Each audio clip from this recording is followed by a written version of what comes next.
हमारे बाल गोपाल 7 कोस के गिरिराज जी को एक इकन्नी उंगली पे धारण करते हैं। गोवर्धन जी की इतनी महिमा गए, इतनी महिमा गए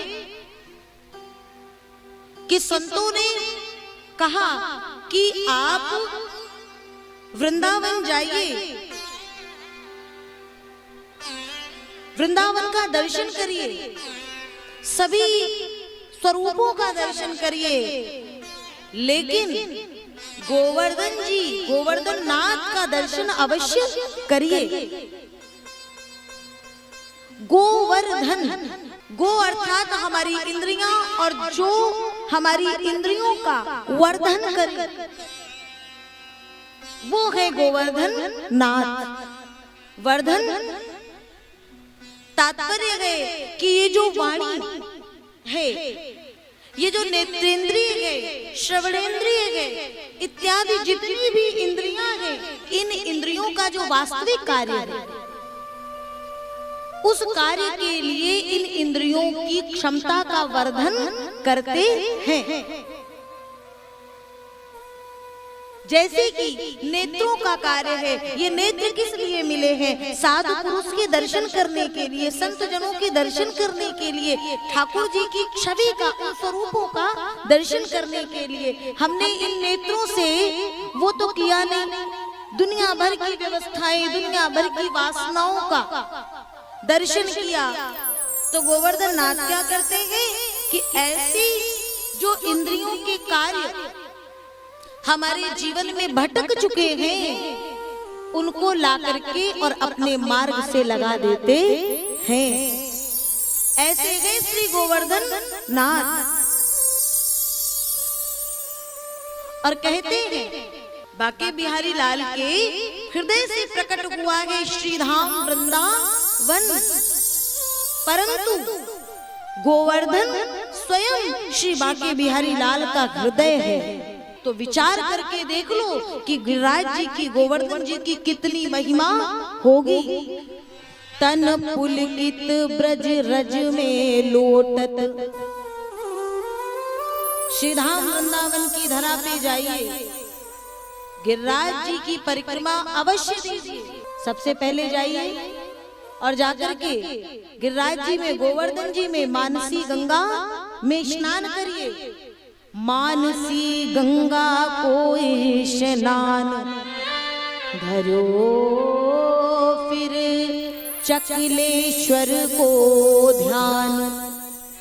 जाकर के चकलेश्वर जी की पूजा करिए और फिर पहले स्नान, फिर पूजन और ध्यान, और फिर क्या करना है?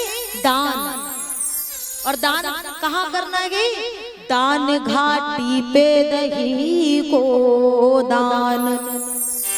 दान घाटी पे जो आपसे बन पड़े, वहां संतों विप्रों को जो बन पड़े उस समय वो दान करिए, और फिर परिक्रमा की तैयारी करके और परिक्रमा कीजिए।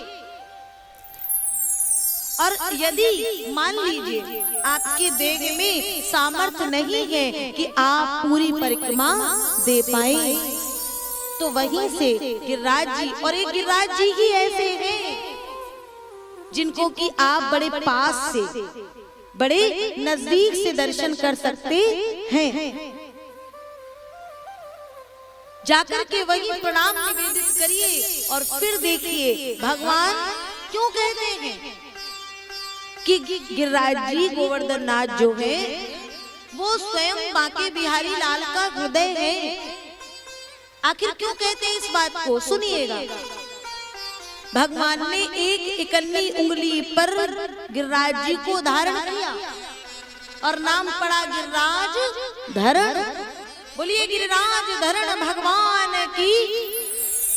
और गिरिराज जी को धारण करके 1 दिन, 2 दिन, 3 दिन, 4 दिन बीते तो मैया यशोदा ने देखा और कहती है, लाला की नरम कलैया कहीं मुरक न जाए या की भैया, ये कैसे झेले अकेलो भार, मेरो वारो सो कन्हैया, मेरा नेक सा जरा सा लाला है।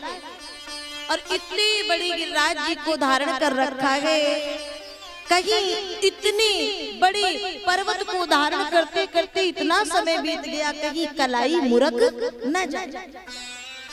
जरा आप लोग सहयोग करो, आप लोग थोड़ी थोड़ी सहायता करो ना। तो जितने ग्वाल बाल हैं सबने अपने अपने लाठी डंडा लगा लिए।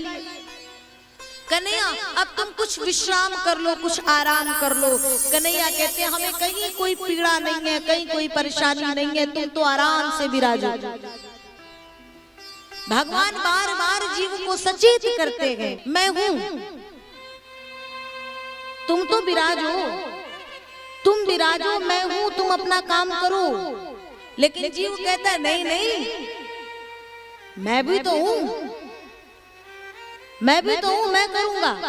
भगवान समझाते भी हैं किसी ना किसी माध्यम से मान जाओ, मान जाओ, धोखा खाओगे। एक बार, दो बार, तीन बार।